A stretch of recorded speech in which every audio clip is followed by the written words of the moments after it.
All right, chat. I have an article I wanted to show you, a video I wanted to show you. Sort of ideal state of equilibrium. Talking about climate change. Because the New York Times visual investigations is usually pretty good. I don't know why. It feels like it's an accident. Like the boomers hired a bunch of people because they're like, you need to have more video for the internet. And they accidentally hired people that are cool. So let's check this out. Hopefully I don't eat my own words. Be right back. First there was green technology. Then there was sustainability. This year there's a hot new environmental buzzword. Net zero. Net zero is climate meeting insider speak for a sort of ideal state of equilibrium. When a company or country removes the same amount of carbon from the atmosphere as it emits. Theoretically, if every company and nation achieved that, global warming would stop. Imagine that. At the recent World Economic Forum, an impressive list of major companies touted their net zero pledges. After decades of inaction, climbing carbon emissions, and rising temperatures, it appears like something finally might be shifting. We're witnessing really the emergence of a new environmental capitalism. If governments won't fix this, corporations certainly can, right? Probably not. These corporate climate pledges might be worse than just empty promises. They could obstruct efforts to stop climate change before it's too late. We're going to show the 3 major flaws that make net zero an illusion. The first and biggest flaw, many net zero goals are set way into the future. By 2030, 2040, 2045. Essentially kicking the can down the road. Meatpacking giant JBS slaughters almost 9 million animals every day. That's a whole lot of methane, diesel fuel, and deforestation. JBS announced last year it's going net zero by 2040. JBS, bringing more to the table. But in the last 5 years, it increased emissions by 50%. 2040 is 18 years away, so it looks a lot like JBS. Can you look at that? Look at that. But in the last 5 years, it increased emissions by 50%. 2040 is 50%. By the way, chat, if you don't know how you factory farm cattle, this is how. This is called a feedlot. This is how cows are farmed. 18 years away. So it looks a lot like JBS just gave itself 18 more years to pump out the CO2. It's like promising a doctor you'll quit smoking in 18 years. But until then, you ramp up. Now, here's the second problem. Now, cows have an advantage because they get to be outside, and usually they can, like, walk around a little bit. Pigs just remain in cages their entire lives. It's pretty terrible. This new generation of corporate pledges come with big caveats. Exxon recently committed to net zero by 2050. It's responsible for 762 million tons of greenhouse gas emissions every year, about the same as Germany. This sounds huge. It sounds almost too good to be true. It is. When an oil company says it's going net zero, don't be fooled into thinking the company plans to address emissions from the oil it actually sells. Exxon's net zero pledge doesn't cover 85% of its carbon footprint. That emission is common. Take 10 of the biggest publicly traded companies, only 2 net zero pledges address the full damage done by their businesses. That's why you always read the fine print. These pledges often rely on technology. Anybody that endorsed Michael Bloomberg is pure fucking evil, and that's all you need to know. You literally don't need to know anything more. If somebody endorsed Mike Bloomberg in 2020, they're your enemy. That's all you need to know. Like, you literally don't need to know anything else about them. Just that. That's nowhere near ready yet. Remember, companies are promising they'll figure out how to remove carbon from the atmosphere in the future. To be fair, one idea does look sort of promising. It's called direct air capture. Essentially, giant fans suck CO2 out of... I mean, this doesn't seem like it's plausible to me. The idea that we're going to suck out carbon dioxide out of the atmosphere, this seems like a long-term, like multi-hundred-year process to me. Or the amount of energy you would have to use. It just seems mind-bogglingly expensive and no fucking way it could work. It just seems stupid on its face.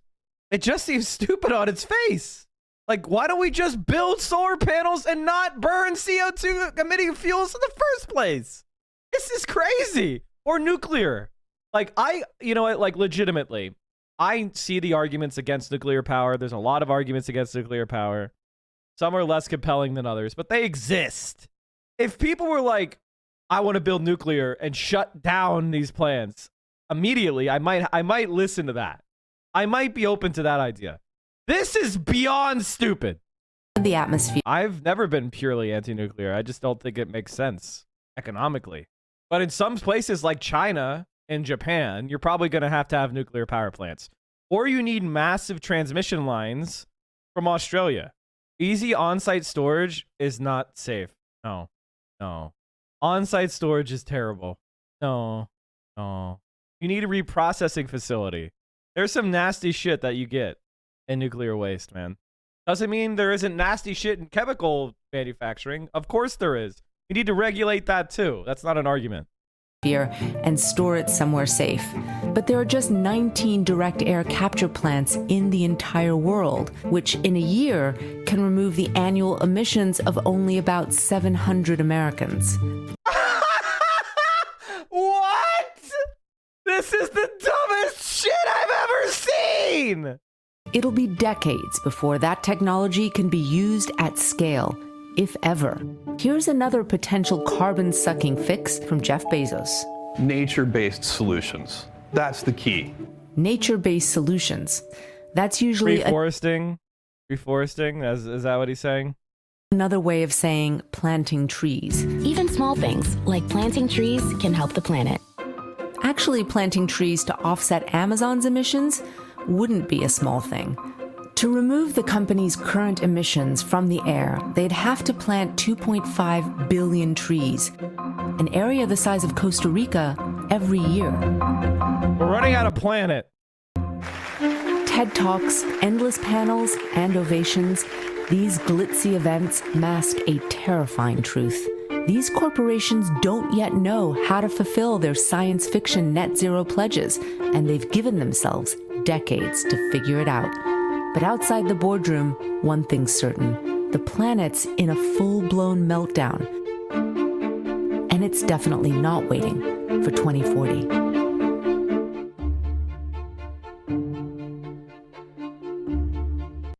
I just saw today, chat, that Greenland is having a massive melt. The amount of Greenland ice that it melted last weekend could cover West Virginia in a foot of water. Off the coast of northwest Greenland, the water is perfectly still, but puddling on icebergs indicate a transformation is underway. That's the sound of rapid melting, triggered by a few days of unusually warm temperatures. During CNN's first 3 days in northern Greenland, the temperature topped out nearly 10 degrees higher than normal. It's days like today, warm enough to wear short... fucking short sleeves! She's got a V-neck short sleeve on. Verity, thank you for tier 1. What the... We are so fucked. Sleeves near 60 degrees in Greenland. It's a high melt day when it's this unusually warm, and it's also deeply concerning for scientists. It definitely worries me. We are at 67 latitude here on top of the world in North Pole. And we could just yesterday, especially not today, but yesterday we could wander around in our t-shirts. That was not really expected. It's basically at the melting point today. As you can see, now I can make snowballs.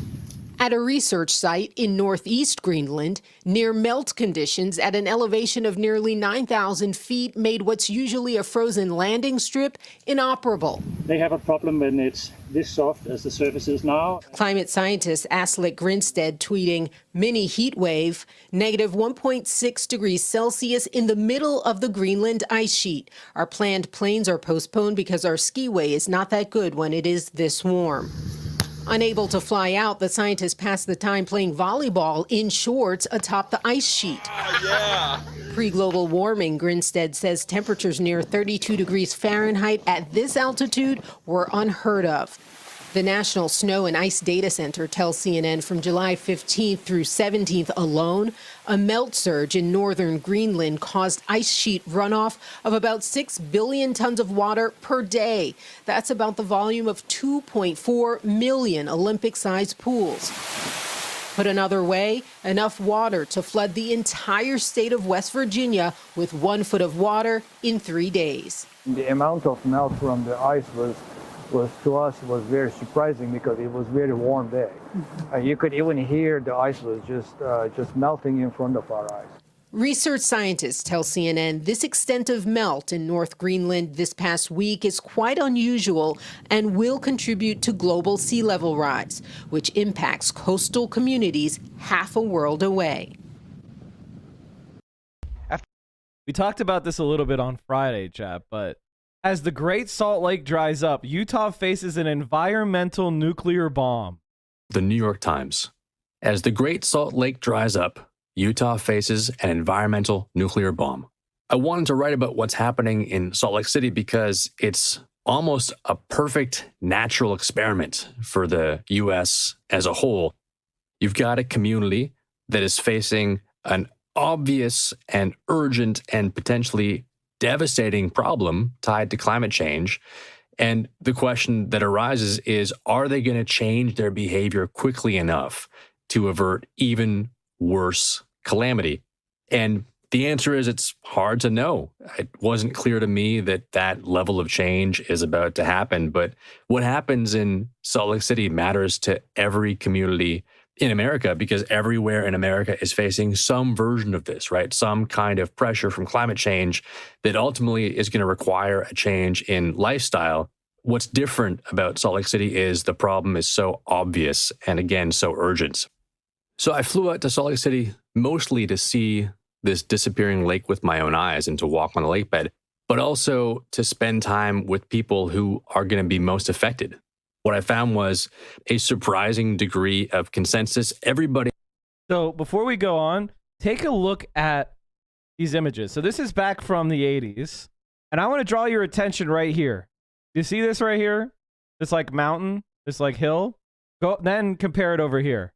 That should really anchor you, like mentally anchor you in comparing these two images.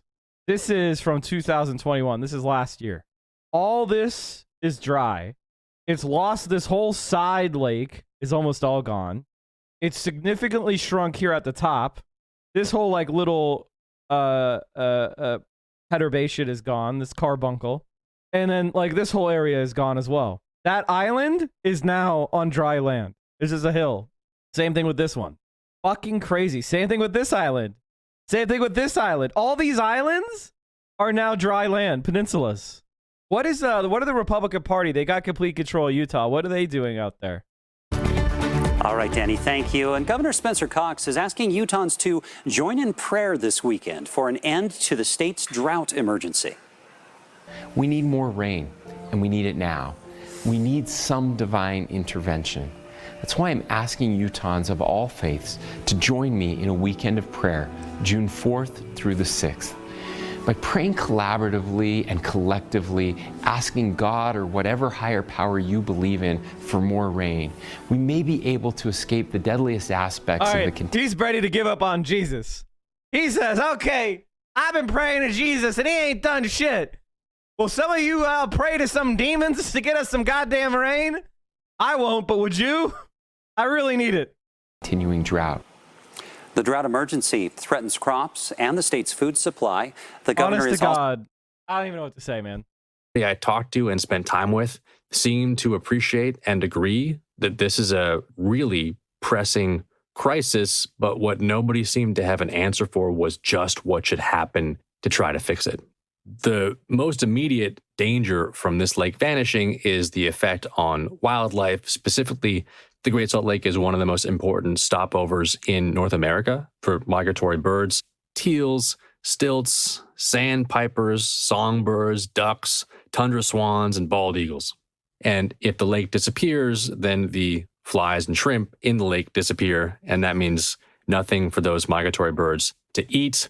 But probably the most significant and the most terrifying is that you would get airborne contaminants in Salt Lake City, heavy metals like arsenic and others that are really dangerous to human health. And the reason those are so scary is there's almost nothing officials can do to stop it. It's not like a wildfire where you can build fire breaks. You can't stop dust from coming in. All you can do is tell people to stay inside, and I guess wear gas masks if they have to go outside. So they've tried sand fences, they've tried drip irrigation, they've tried tilling it to laying gravel, and basically, honestly, the best thing that works, putting water back on. Yeah. My first morning in Salt Lake City, I met with a scientist named Kevin Perry and joined him walking out onto the lake bed. We started at what used to be a beach on what used to be an island and just started walking. Because of the way the light hits, distances are hard to appreciate with your eye at ground level. Perry chat. And so you wind up walking for what feels like forever, trying to get to the edge of the water. 3% of the lake has thick crust that's intact. If you have intact crust, that's not a dust source. If you have crust, you don't get dust, you don't get wind erosion. And you're walking on land that's really hard to describe. It's not quite sand. It's not quite a beach. It's this caked crust. It's not unlike walking on a crust of snow. There's a bit of a smell, and it's not quite a salty smell. It's almost like it's hydrogen sulfide. Is that what it is? Yeah. That's the rotten egg smell. And there's a bit of a smell from the lake bed. God. But mostly what you get is an eerie silence. Eggs. Oh, God. This is very much a dead zone. There's no vegetation. There's nothing for birds to eat, so the birds aren't around. It is really an eerie moment where you appreciate what life is like after this lake disappears. It's emptiness. The sensation you have standing on this dried out lake bed is emptiness and the absence of life. Show the video. There isn't a video. I'm just listening to it instead of reading it myself. This is really, really bad. Absence of life. Here's my article.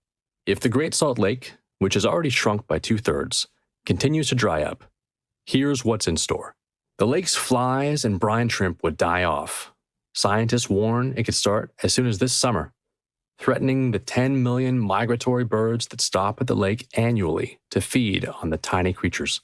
Ski conditions at the resorts above Salt Lake City, a vital source of revenue, would deteriorate. The lucrative extraction of magnesium and other minerals from the lake could stop. Most alarming, the air surrounding Salt Lake City would occasionally turn poisonous. The lake bed contains high levels of arsenic, and as more of it becomes exposed, windstorms carry that arsenic into the lungs of nearby residents, who make up 3/4 of Utah's population. So I wonder, like, if you're a Mormon, how do you feel about God deciding to curse your city with arsenic dust? How's that feel? Do you question maybe the golden plates weren't her thing? Maybe there was a little bit of a lie there. Do you question? I'm just wondering. Like, does that matter? We have this potential environmental nuclear bomb that's going to go off if we don't take some pretty dramatic action, said Joel Ferry, a Republican state lawmaker and rancher who lives on the north side of the lake. Oh, now we want to take action. But here's the thing.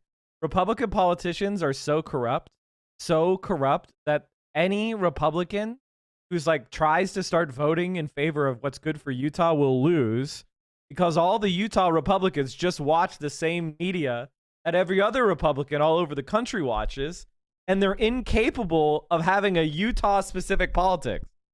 That's the situation that they're going to be in. So there's not going to be Republicans who give a shit about climate change. Not going to happen. As climate change continues to cause record-breaking drought, there are no easy solutions. Saving the Great Salt Lake would require letting more snowmelt from the mountains flow to the lake, which means less water for residents and farmers. That would threaten the region's breakneck population growth and high-value agriculture, something state leaders seem reluctant to do. Does Utah not want to regulate the economy? Does the far right not want to regulate the economy? What a shock. They can't do anything but value profits over people and the environment and the planet and their own city. What a surprise. What a surprise. Utah's dilemma raises a core question as the country heats up. How quickly are Americans willing to adapt to the effects of climate change, even as those effects become urgent, obvious, and potentially catastrophic? So what do you think, Chad? Do you think Utah people care about climate change more now? Do you think there's been a big change in Utah? What do you think? What do you think? What do you think? What do you think? What do you think, Chad? What do you think? The stakes are alarmingly high, according to Timothy D. Hawks, a Republican lawmaker who wants more aggressive action. Otherwise, he said, the Great Salt Lake risks the same fate as California's Owens Lake, which went dry decades ago, producing the worst levels of dust pollution in the United States and helping to turn the nearby community into a veritable ghost town. It's not just fear-mongering, he said, of the lake vanishing. It can actually happen. Say you climbed into a car at the edge of the Pacific and started driving east, tracing a line across the middle of the United States. After crossing the Klamath and Cascade Mountains in Northern California, green and lush, you would reach the Great Basin Desert of Nevada and western Utah. In one of the driest parts of America, the landscape is a brown so pale, it's almost gray. But keep going east, and just shy of Wyoming, you would find a modern oasis, a narrow strip of green stretching some 100 miles from north to south, home to an uninterrupted metropolis beneath snow-capped mountains sheltered under maple and pear trees. At the edge of that oasis, between the city and the desert, is the Great Salt Lake. Utahns call that metropolis the Wasatch Front, after the 12,000-foot Wasatch Range above it.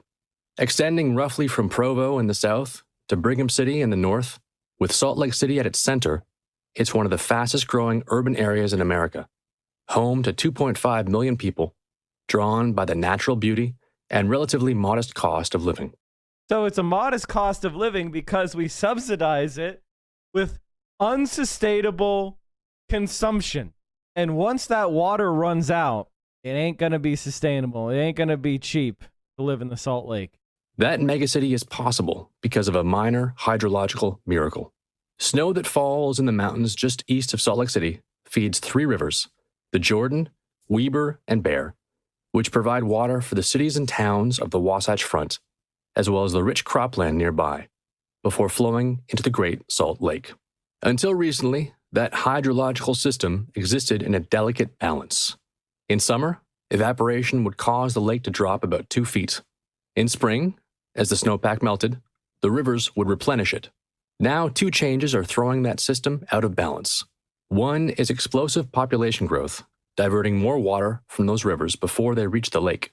The other shift is climate change, according to Robert Gillies. So I'm looking at Utah polls, and overwhelmingly, Utah voters talk about drought, talk about air pollution, and yet they vote for the party of no regulation. Isn't that odd? Isn't that interesting? Lake Mead at the lowest he's ever been. How you doing, guys? Welcome back. I'm out here at beautiful Lake Mead. Water's way back there.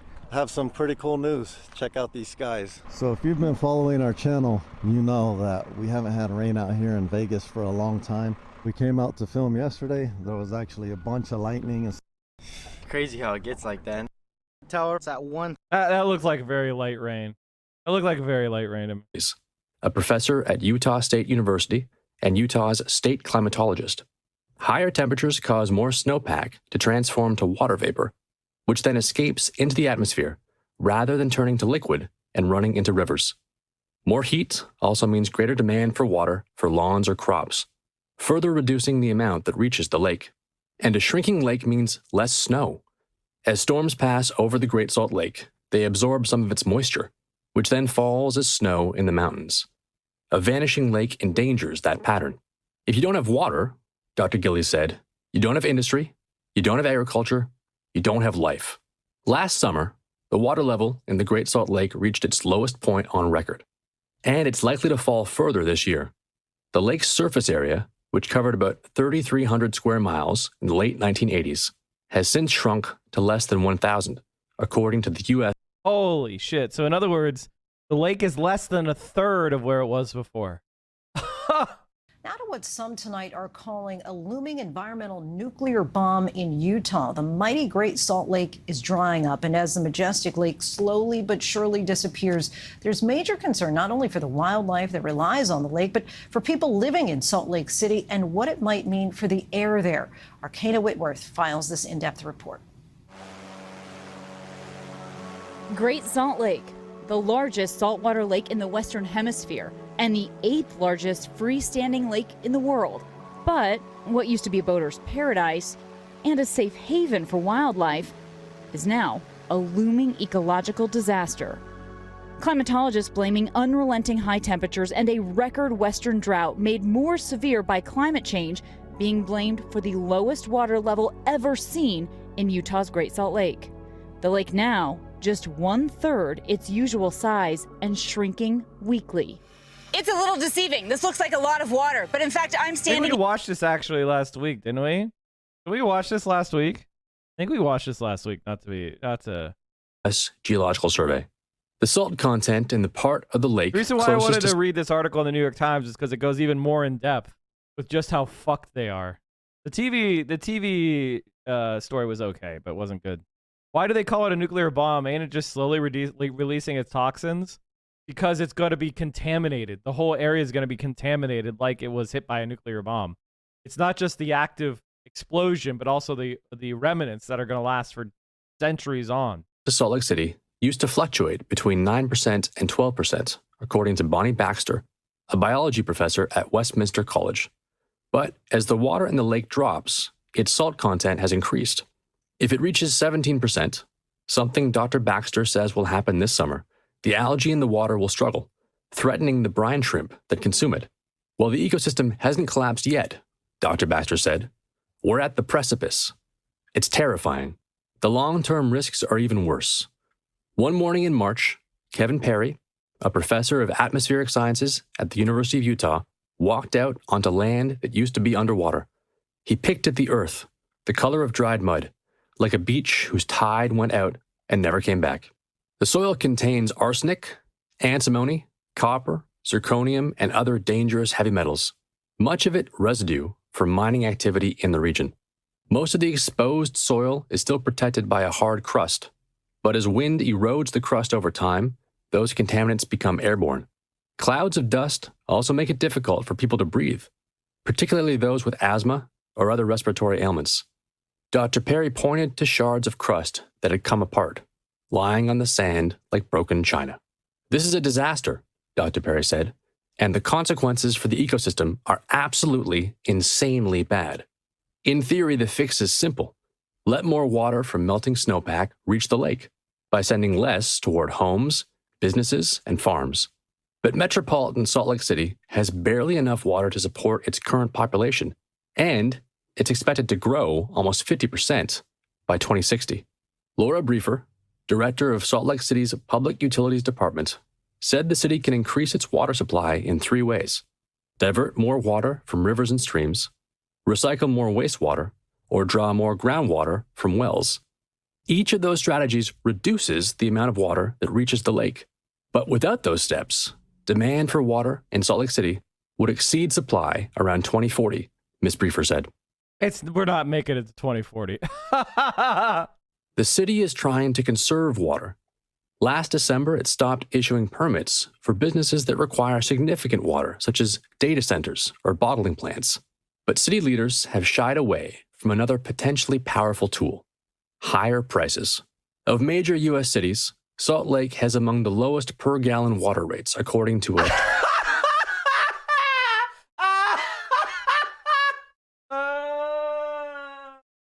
I'm sorry, chat. That's funny. That's funny. I mean, what do you want me to do? Get mad? Like, that's just funny. I don't know what to say. 2017 federal report. It also consumes more water for residential use than other desert cities. 96 gallons per person per day last year, compared with 78 gallons in Tucson and 77 in Los Angeles. Charge more for water and people use less, said Zachary Frankel, executive director of the Utah Rivers Council. Pricing drives consumption, he said. Through a spokesman, Mayor Aaron Mendenhall, elected in 2019 on a pledge to address climate change and air quality, declined an interview. The mayor declined an interview with the New York Times. Bitch made. Holy shit. That's incredible. Bitch made. Holy shit, that's incredible. In a statement, she said the city will consider pricing as a way to send a stronger conservation signal. Homes around Salt Lake boast lush, forest green lawns, despite the drought, and not always by choice. In the suburb of Bluffdale, when Eli El Kesarwani stopped watering his lawn in response to the drought, his homeowners association threatened to fine him. "I was trying to do the right thing for my community," he said.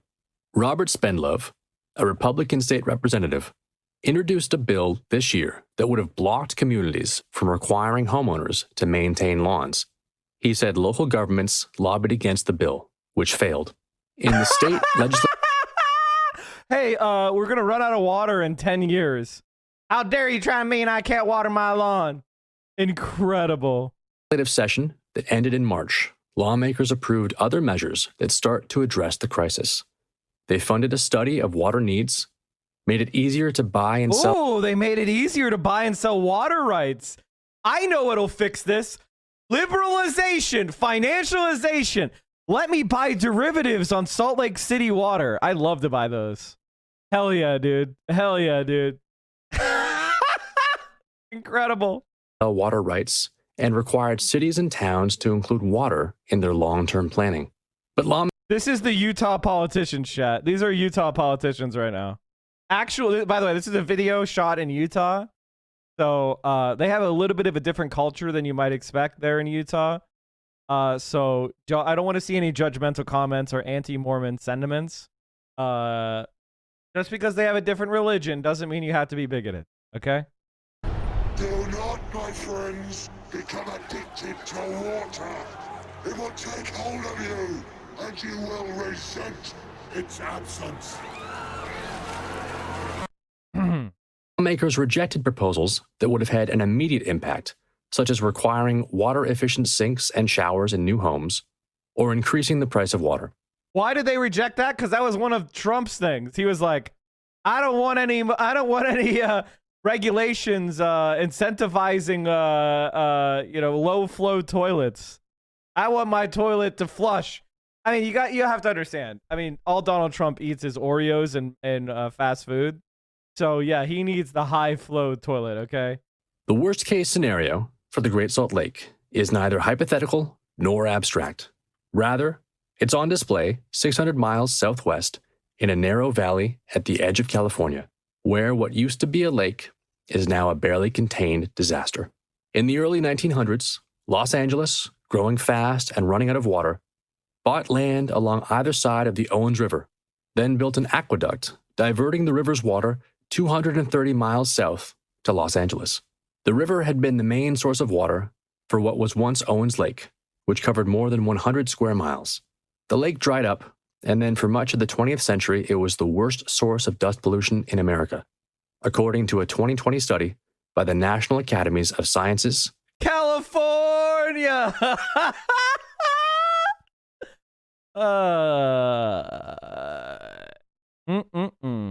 You hate to see it, chat. Engineering and medicine. When windstorms hit the dried lake bed, they kick up PM10, particulate matter 10 micrometers or smaller, which can lodge in the lungs when inhaled, and has been linked to worsened asthma, heart attacks, and premature death. The amount of PM10 in the air around Owens Lake has been as much as 138 times higher than deemed safe by the U.S. Environmental Protection Agency. I have a solution. I have a solution for this. Are you ready? Abolish the EPA, and therefore we don't know what's safe or not, and therefore we don't have to worry about it. This is so fucking simple. If you don't know it's bad, then it's not a problem. Local officials successfully sued Los Angeles, arguing it had violated the rights of nearby communities to clean air. A judge ordered Los Angeles to reduce the dust. That was 25 years ago. Since then, Los Angeles has spent $2.5 billion trying to keep wind from blowing dust off the lakebed. The city has tried different strategies, covering the lakebed in gravel, spraying just enough water on the dust to hold it in place, constantly tilling the dry earth, creating low ridges to catch restive dust particles before they can become airborne. The result is a mix between an industrial site and a science experiment. On a recent morning, workers scurried across the Here's vast what it area, looks like, chat. checking valves. Wow, LA, look what you did. Wow, this is incredible. I didn't know this. This is good to know. See, I learned something today, chat. Holy shit. Here's the gravel strat. Holy shit. And sprinklers that continually get plugged with sand. Nearby, inside a complex that resembles a bunker, walls of screens monitored data to alert the operation's 70-person staff if something goes wrong. If the carefully calibrated flow of sprinklers is disrupted, for example, dust could quickly start to fly off again. Dust levels near the lake still sometimes exceed federal safety rules. Among Utah's coterie of nervous advocates for the Great Salt Lake, Owens Lake has become shorthand for the risks of failing to act quickly enough, and the grave damage if the lake dries up, the contents of its bed spinning into the air. On what used to be the shore of what used to be Owens Lake is what's left of the town of Keeler. When the lake still existed, Keeler was a boom town. Today, it consists of an abandoned school, an abandoned train station, a long-closed general store, a post office that's open from 10 a.m. to noon, and about 50 remaining residents who value their space and have lots of it. Cheap land, said Jim Macy, when asked why he moved to Keeler in 1980. He described that period before Los Angeles began trying to hold down the lake bed as the time of dust. He recalled watching entire houses vanish from sight when the wind blew in. We called it the Keeler Death Cloud, Mr. Macy said. This article was written and read by Christopher Flavel. Well, isn't that nice? That's incredible. That's absolutely incredible. I mean, like, I think you have to laugh, honestly. Have you heard of the arc storm? California is overdue for one. Here's what a very likely sequel to California's 1962 megastorm would look like. They think it will. You think it'll flood the Central Valley? Is that what they're saying? Is this the cope you have that one day you're gonna have too much water? That singular storm called the Great Flood unleashed 10 feet of rain and snow over California in 43 days at the end of 1861 and the start of 1862. Precipitation formed an inland sea that stretched 300 miles down the Central Valley and as much as 600 miles wide. 21 people died, the state declared bankruptcy, and it drowned so many cattle that California changed from predominantly ranching economy to the agricultural salad bowl we know today. Megastorms happened in 212, 440, 603, 1029, 1418, 1300, 1605, 1750, 1810, and 1862. Man, it's going to be so funny because, like, California's going to dry out and then they're going to get flooded by a megastorm and then go right back to a drought. Incredible. Incredible. Have you guys considered that maybe California is not safe? I don't know. Seems bad. Seems bad. Are you watching the stream unsubbed? You're making income inequality worse. You are doing anti-praxis. We are the only Twitch stream that will not accept scam advertisers, and I will never fuck you over by selling you crap